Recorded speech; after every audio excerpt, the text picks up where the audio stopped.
Damahin natin ang presensya ng Diyos ngayong gabi sa ating mga panalangin. Ang Diyos ay mabuti at hinihingi niya ang ating buong pagtitiwala. Kung tayo ay nananalangin, sinasabi natin, hindi ang aking kalooban, kundi ang kalooban mo ang mangyari. Ang susi sa katugunan sa ating panalangin ay ayon sa kalooban ng Diyos, ayon sa Kanyang salita. Sa pananalangin, hindi natin nilalayon na masunod ang ating kalooban, kundi ang ninanais natin na maiayon ang ating gusto sa kalooban ng Panginoon ng buong buo. Tayo na at manalangin sa Diyos. Mahal na Ama sa langit, salamat sa iyo na ikaw ang aking Diyos at ang aking pastol at inakay mo ako sa tabi ng tahimik na tubig.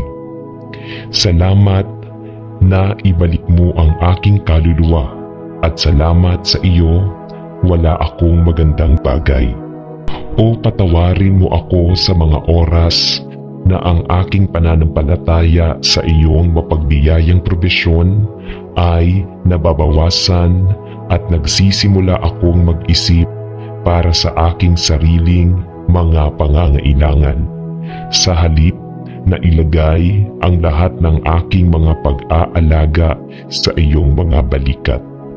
Salamat na kapag ang aking pananampalataya ay nagsimulang manginig sa mga tuhod, ikaw ay nananatiling tapat sa akin, sapagkat ikaw ay isang mabuti at mapagbiyayang Diyos at mahal kita. Panginoon, alam mo ang mahirap na posisyon sa pananalapi na hinahanap ko sa aking sarili. At Panginoon, ang aking pananampalataya ay nararamdaman na parang manipis ang suot nito. Dahil kahit na alam ko na maaari mong ibigay para sa akin ang maliliit na buto ng pagdududa ay patuloy na bumabaha sa aking isipan. Ama, mahal na Ama, ibinibigay ko ang lahat ng aking pangangalaga sa iyo. Lahat ng mga pag-aalaga at pinansyal na alalahanin na kasalukuyang kinakaharap ko. Panginoon, inihagis ko ang bawat isa sa iyong paanan. Inaamin ko na may bahagi ako na hindi ko alam kung ano ang gagawin at kung paano ko malalampasan ang mahirap na patch na ito sa buhay ko. Gayunpaman, ipinangako mo sa iyong salita na ibibigay mo ang lahat ng aming mga pangangailangan at pangangailangan ayon sa kayamanan ng iyong biyaya. At sa gayon ay inihagis ko ang lahat ng aking mga pasanin, kasama na ang pinansyal na pag-aalaga sa iyo. Salamat sa iyo na ikaw ay isang Diyos na nakikinig sa mga sigaw ng iyong mga anak at nagpapasalamat sa iyo sa sagot na alam kong mabilis sa kanyang paglalakbay. Tulungan mo akong huwag palampasin ang iyong sagot. Alam mong madalas mong sorpresahin kami ng isang sagot na hindi namin inaasahan. At kaya sa iyo ang lahat ng papuri at karangalan na nararapat sa pangalan ni Jesus. Amen. Ama sa langit, pinupuri ko ang iyong banal na pangalan, na ikaw ang aming tagapagbigay at ang aming probisyon. Ibinibigay po namin ang lahat ng kailangan namin para sa aming pisikal at espiritual na mga pangangailangan. At ikaw, ang iyong sarili at ang iyong probisyon para sa iyo ay buhay at liwanag, kalusugan at kabuuan. Ikaw ang daan at ikaw ang katotohanan. Ikaw ang aking tagapagligtas at ikaw ang aking kaibigan. Salamat na iyong ibinigay ang lahat ng kailangan para sa kabanalan at katwiran kay Kristo Jesus. At sa Kanya ay nasa akin ang lahat ng kailangan kong mamuhay ng makadiyos kay Kristo Jesus. Panatilihin mo akong laging nakatingin kay Jesus at panatilihin akong nananalangin ako mula sa paglayo sa iyong mapagmahal na yakap. Salamat sa iyo na ikaw ay ipinangako upang matustusan ang lahat ng aking mga pangangailangan ayon sa iyong mga kayamanan sa kaluwalhatian. At salamat sa iyo na mahal mo ako ng labis, na ipinadala mo ang iyong bugtong na anak upang mamatay sa aking lugar sa krus at upang bayaran ang halaga para sa aking mga kasalanan. Sa pangalan ni Jesus, Amen. Salamat, Panginoon, na nalaman mo ang lahat ng aking mga pangangailangan at pangangailangan sa buhay. At salamat sa iyo na nalulugod kang tustusan ang bawat isa sa iyong mga anak araw-araw. Pinupuri ko sa iyo na ikaw ay handa at kayang gawin ang lahat ng biyaya sa bawat isa sa iyong mga anak upang magkaroon tayo ng lahat ng kasapatan sa lahat ng bagay at para sa bawat mabuting gawain. Turuan mo ako, Panginoon, upang manalangin para sa lahat ng aking mga pangangailangan ng may pasasalamat at nagpapasalamat na puso. At pigilan ako sa paggamit ng panalangin bilang pingga upang makuha ang aking sariling paraan. Ngunit sa halip ay maaari akong pumunta upang makita ang panalangin bilang isang pagkakataon upang manalangin sa iyong kalooban, upang ang iyong kalooban para sa aking buhay ay maging aking sariling kalooban at panalangin at petisyon. At Panginoon, kapag ipinagdarasal ko ang mga bagay na sa tingin ko ay kailangan ko, tulungan mo akong huwag palampasin ang iyong alternatibo at mas mahusay na probisyon. Bigyan mo ako ng pangunawa na makita at buong pasasalamat na tanggapin ang lahat ng iyong nilayon para sa akin na may pusong umaapaw sa pasasalamat na papuri para sa iyong kabutihan at biyaya sa akin. Turuan mo akong manalangin ayon sa iyo, ang aking mabait na tagapagbigay at tagapagbigay, bago ko hanapin ang mga regalo na handa kang mahulog sa aking kandungan. Salamat na ikaw ang aking Ama at nagpapasalamat ka sa iyong walang katapusan at walang humpay na pagmamahal sa akin. Turuan mo akong mahalin ka, Panginoon, ayon sa nararapat sa iyo, sapagkat ikaw lamang ang karapat-dapat. Sa pangalan ni Jesus ay nananalangin ako. Amen. Mahal na Ama sa langit, pinagpapala at niluluwalhati ko ang iyong pangalan para sa iyong kagandahang loob sa akin at para sa iyong pang-araw-araw na probisyon. Matapat mong ibinibigay para sa akin at sa aking pamilya sa buong buhay namin. Salamat sa iyo na ikaw ay palaging tapat sa iyong mga pangako na pagkakaloob. Panginoon, isang malaking kaaliwan na malaman na alam mo ang lahat tungkol sa akin at alam mo kapag umupo ako o tumayo. Alam mo ang mga pangangailangan ko bago sila bumangon at matapat mong isinasagawa ang mga sagot sa aking mga panalangin bago pa man ako tumawag. At Panginoon, kahit na ang mga sagot sa aking mga panalangin ay maaaring minsan ay naantala, madalas kong nakikita ang iyong kamay na nagpapala sa napakaraming iba pang mga paraan.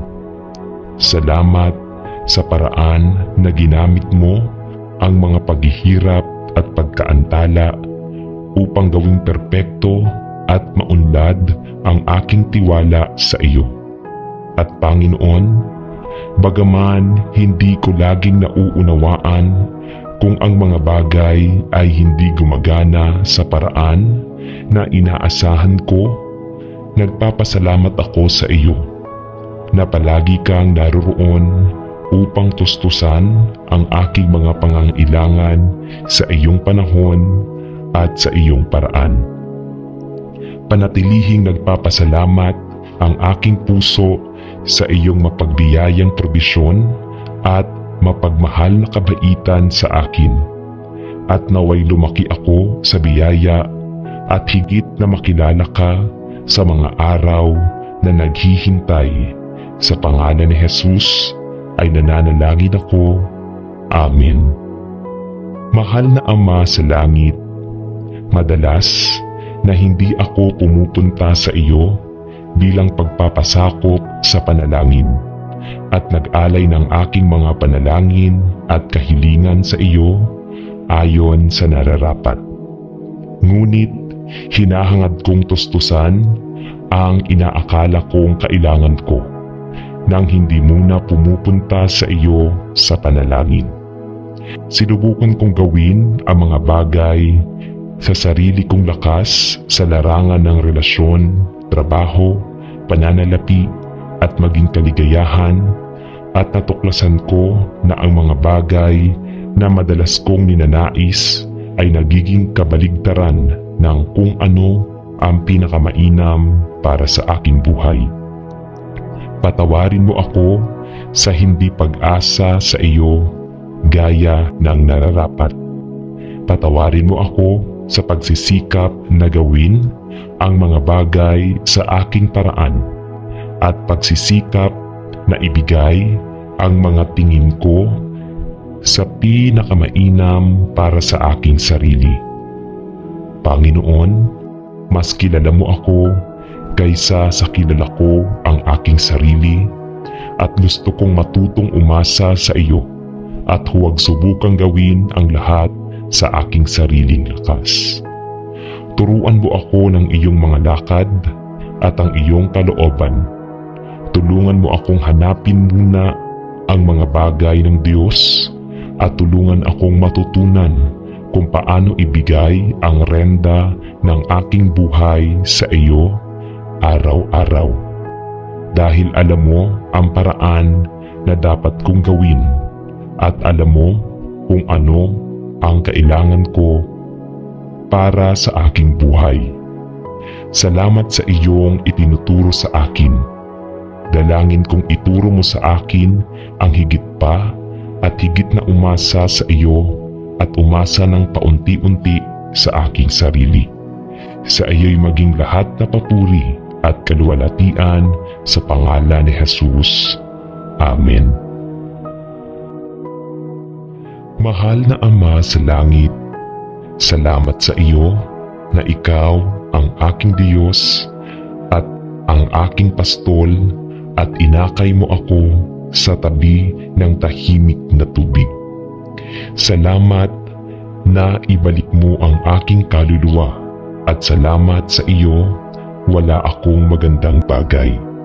O patawarin mo ako sa mga oras na ang aking pananampalataya sa iyong mapagbiyayang probisyon ay nababawasan at nagsisimula akong mag-isip para sa aking sariling mga pangangailangan, sa halip na ilagay ang lahat ng aking mga pag-aalaga sa iyong mga balikat. Salamat na kapag ang aking pananampalataya ay nagsimulang manginig sa mga tuhod, ikaw ay nananatiling tapat sa akin.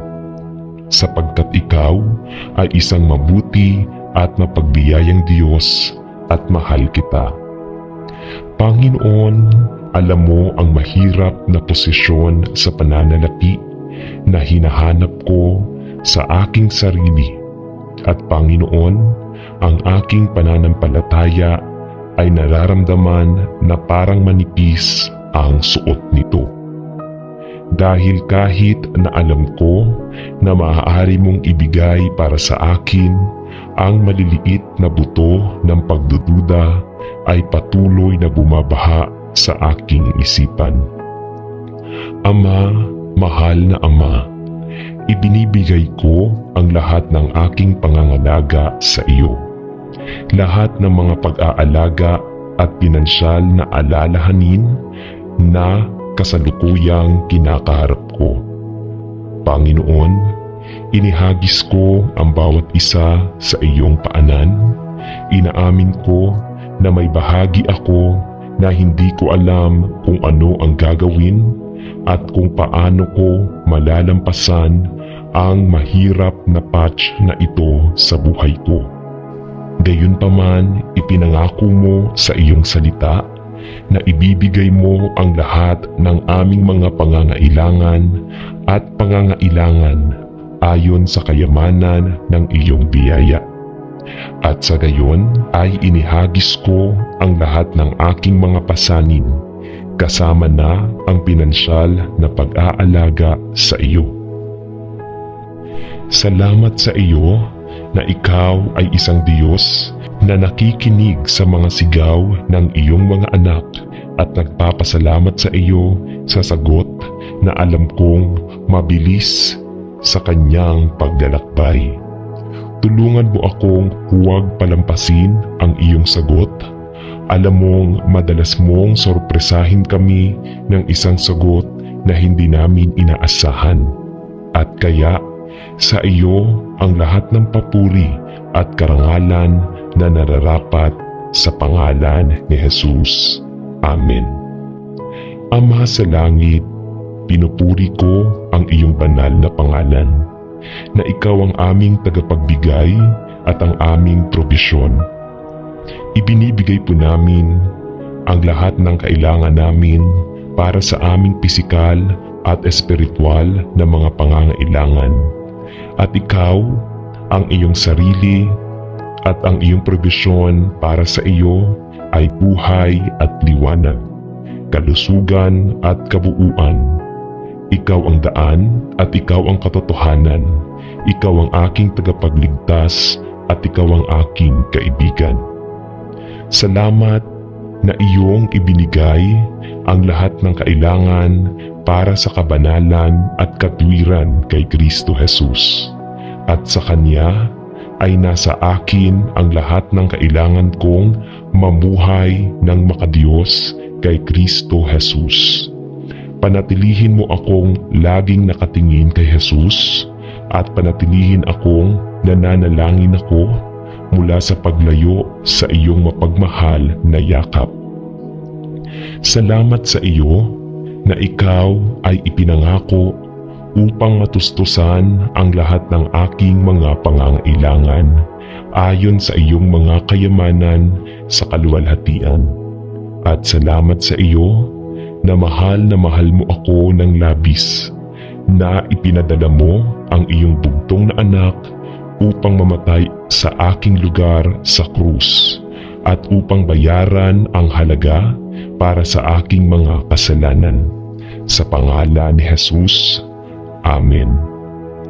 Salamat Panginoon na nalaman mo ang lahat ng aking mga pangangailangan at pangangailangan sa buhay.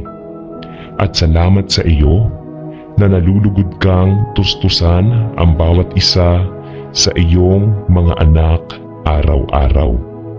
Pinupuri ko sa iyo na ikaw ay handa at kayang gawin ang lahat ng biyaya sa bawat isa sa iyong mga anak upang magkaroon tayo ng lahat ng kasapatan sa lahat ng bagay at para sa bawat mabuting gawain. Turuan mo ako, Panginoon, upang manalangin para sa lahat ng aking mga pangangailangan ng may pasasalamat at nagpapasalamat na puso. At pigilan ako sa paggamit ng panalangin bilang tingga upang makuha ang aking sariling paraan. Ngunit sa halip ay maaari akong pumunta upang makita ang panalangin bilang isang pagkakataon upang manalangin sa iyong kalooban, upang ang iyong kalooban para sa aking buhay ay maging aking sariling kalooban at panalangin at petisyon. At Panginoon, kapag ipinagdarasal ko ang mga bagay na sa tingin ko ay kailangan ko, tulungan mo akong huwag palampasin ang iyong alternatibo at mas mahusay na probisyon. Bigyan mo ako ng pangunawa na makita at buong pasasalamat na tanggapin ang lahat ng iyong nilayon para sa akin na may pusong umaapaw sa pasasalamat na papuri para sa iyong kabutihan at biyaya sa akin. Turuan mo akong manalangin ayon sa iyo, ang aking mabait na tagapagbigay at tagapagbigay, bago ko hanapin ang mga regalo na handa kang mahulog sa aking kandungan. Salamat na ikaw ang aking Ama, at nagpapasalamat ka sa iyong walang katapusan at walang humpay na pagmamahal sa akin.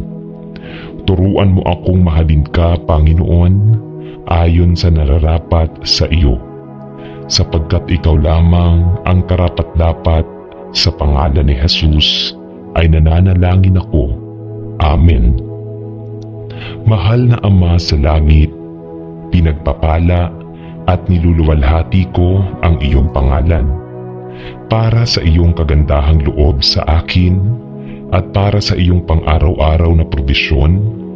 Matapat mong ibinibigay para sa akin at sa aking pamilya sa buong buhay namin. Salamat sa iyo na ikaw ay palaging tapat sa iyong mga pangako na pagkakaloob. Panginoon, isang malaking kaaliwan na malaman na alam mo ang lahat tungkol sa akin at alam mo kapag umupo ako o tumayo. Alam mo ang mga pangangailangan ko bago sila bumangon at matapat mong isinasagawa ang mga sagot sa aking mga panalangin bago pa man ako tumawag. At Panginoon, kahit na ang mga sagot sa aking mga panalangin ay maaaring minsan ay naantala, madalas kong nakikita ang iyong kamay na nagpapala sa napakaraming iba pang mga paraan. Salamat sa paraan na ginamit mo ang mga paghihirap at pagkaantala upang gawing perpekto at maunlad ang aking tiwala sa iyo.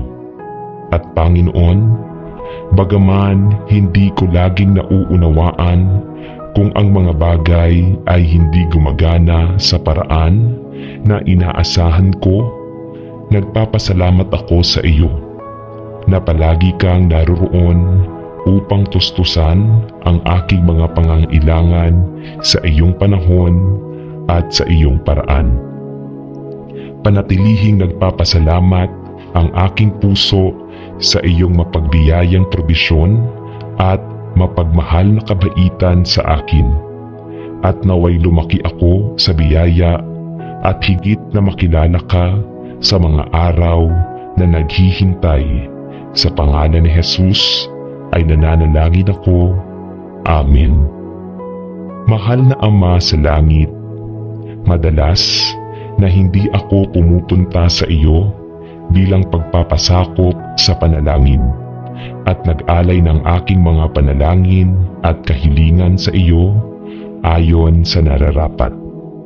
Ngunit hinahangad kong tustusan ang inaakala kong kailangan ko nang hindi muna pumupunta sa iyo sa panalangin. Sinubukan kong gawin ang mga bagay sa sarili kong lakas sa larangan ng relasyon, trabaho, pananalapi at maging kaligayahan, at natuklasan ko na ang mga bagay na madalas kong ninanais ay nagiging kabaligtaran ng kung ano ang pinakamainam para sa aking buhay. Patawarin mo ako sa hindi pag-asa sa iyo gaya ng nararapat. Patawarin mo ako sa pagsisikap na gawin ang mga bagay sa aking paraan at pagsisikap na ibigay ang mga tingin ko sa pinakamainam para sa aking sarili.